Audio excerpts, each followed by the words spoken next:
બેઠેલા 600-700 ભાઈઓને પૂછું છું, જમતા પહેલા તમે તમારી માને, તમારી પત્નીને, તમારી બહેનને, એ દીકરીને પૂછો છો આટલા મહાત્મા છે, આટલા સાધુજી મહારાજ છે આપણા ઘરે, આજે મહાત્મા આવ્યા હતા?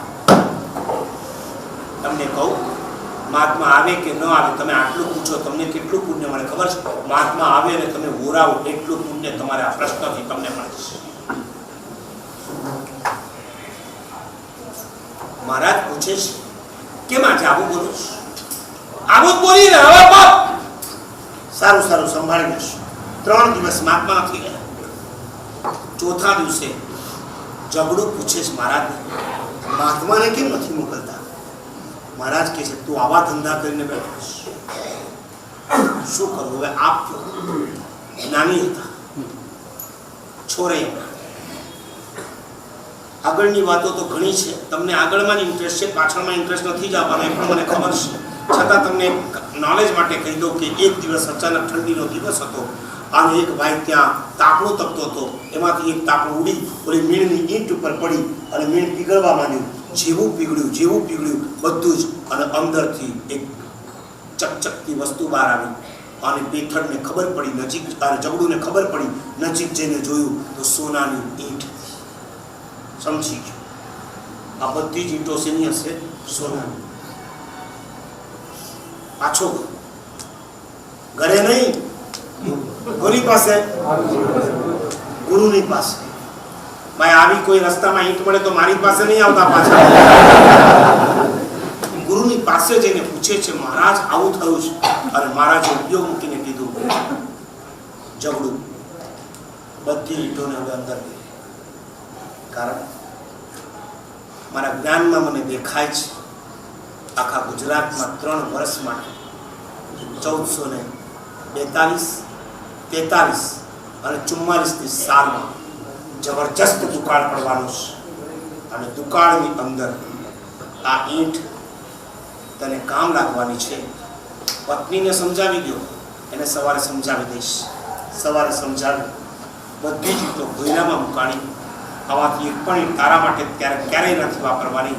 અને જ્યારે દુષ્કાળ આવ્યો, મોટા મોટા રાજાઓએ આમ હાથ કર્યા, ત્યારે ઝઘડુએ એમના હાથમાં સોનાની વીંટી, હીરા મઢેલીઓ મૂકી અને આખા ગુજરાતને, આખા કચ્છને એને દુષ્કાળ મુક્ત બનાવ્યો હતો. પણ એ ઝઘડુનો કલ્યાણ મિત્ર તરીકે કોણ હતું?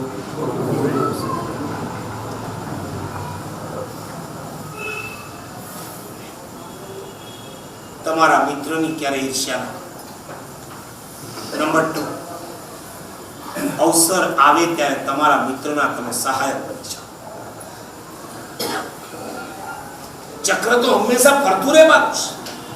ઉદયને હસ્તની માફક આપાત આપીઓ આખી દુનિયામાં ચાલ્યા કરવાની છે.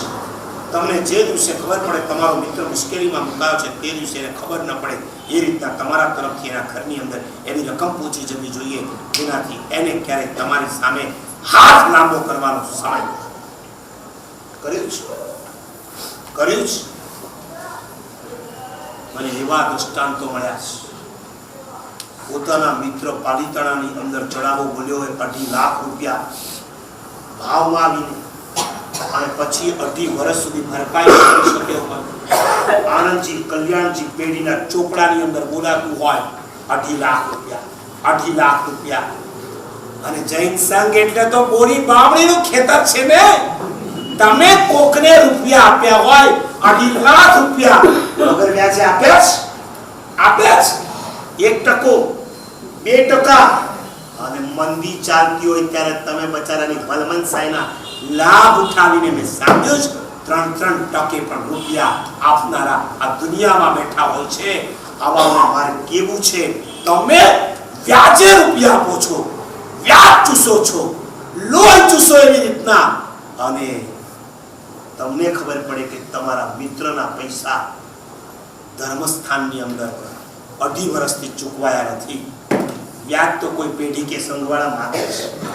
બેઠેલાઓને પૂછું છું, વગર કારણે તમે જ્યારે પણ શ્રી સંઘનું ચાહે દેવ દ્રવ્ય હોય, ચાહે ગ્રહ દ્રવ્ય હોય, ચાહે જીવદયા હોય, ચાહે સાધારણનો રૂપિયો હોય, વગર કારણે જો તમે બોલ્યા પછી અટકાવશો તમને અંતરાયનું પાપ બંધ થશે. રકમ કેટલી છે બહુ મહત્વની નથી, તમે ભરપાઈ નથી કરતા.